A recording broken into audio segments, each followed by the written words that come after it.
Good morning, Superintendent Johnson. Thank you for meeting with me to discuss the survey data from students and teachers. I'm going to present my data findings, and from those findings, I'll give you my recommended evaluation model for the next school year. First, I'll show you the current views on MPS's evaluation model for 2019. The data shows us that 59% of teachers are satisfied with the current evaluation method. However, looking deeper into the data shows that even in this 59% majority, most teachers don't seem to have strong opinions on this question. As you can see that most of the observations are on the agree and disagree categories. So this could be good news for us in introducing a new evaluation model, since most teachers don't seem to be strongly attached to the current one. Next, I'm going to show you which aspects of the current model the teachers don't like. First, the data shows us that 63% of teachers disagree that being observed by the principal annually is sufficient. The data also shows us that the top two responses to this question were on the disagree and strongly disagree side. Now, it could be that teachers don't feel that it's best to only receive feedback annually or once every year from the principal. It could also be that teachers don't feel that it's best to only receive feedback from the perspective of the principal, who has less interaction with them than, say, their assistant principal or their department chair or even their fellow teachers. And coming up, I'll show you the data to support that sentiment. Now, these negative viewpoints about principal feedback being the only model for development could also be based on the fact that the teachers feel a lack of support from the administration.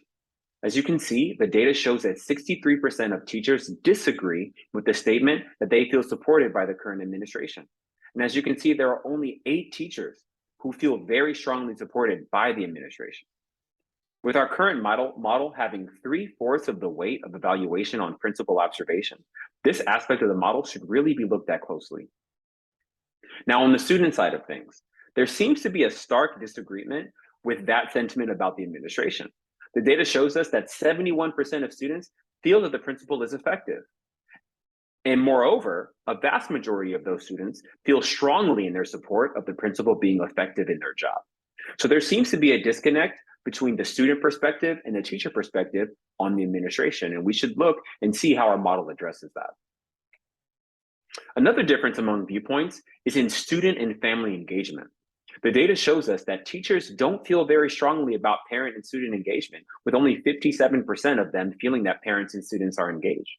However, the students feel very strongly in favor of having a voice in determining the effectiveness of their teachers, with 81% of students wanting to have a voice in determining teacher effectiveness. Now, this gap in perspective could be addressed if students have a platform to address their experiences in the classroom, so that teachers and students can work together in creating a positive experience for all.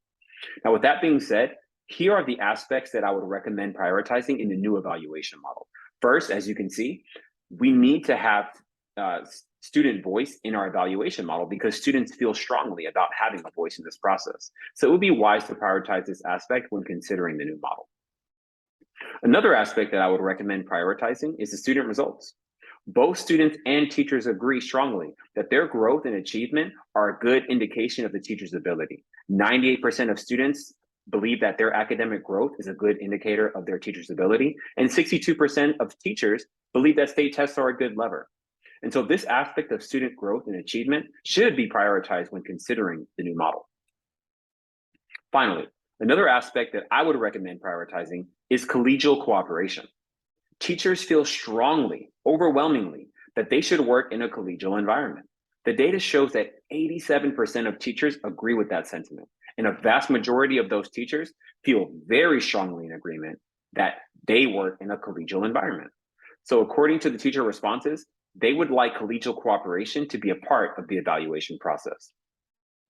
Now, with all of these data points that I presented to you, I would recommend that the best evaluation model moving forward would be option 2 from the Birch Public School District. I recommend this model for a few reasons. First being the increase in weight on student growth and achievement from 20% in the old model to 30% in this model. This aligns with student and teacher sentiment that state tests and student growth assessments are good indicators of teacher performance. The second reason I recommend this model is that the teacher growth and development category now includes peer observations along with principal observation. This corresponds, 1, to our teachers' overwhelmingly strong sense of collegiality, And two, our teachers feel strongly about having a sense of self-efficacy. And while this doesn't address that point directly, introducing peer observations in our evaluation process can tone down a sense of observations being punitive rather than collaborative. Lastly, by having a second observation, we now have an opportunity to effectively measure growth from the observations.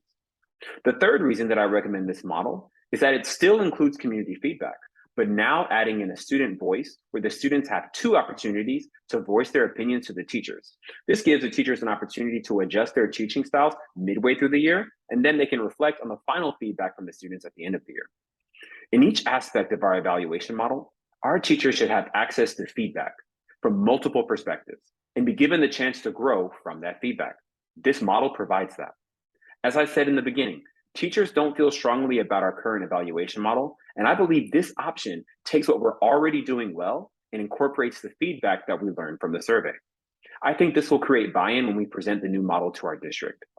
Thank you for meeting with me, and I look forward to your decision on the matter.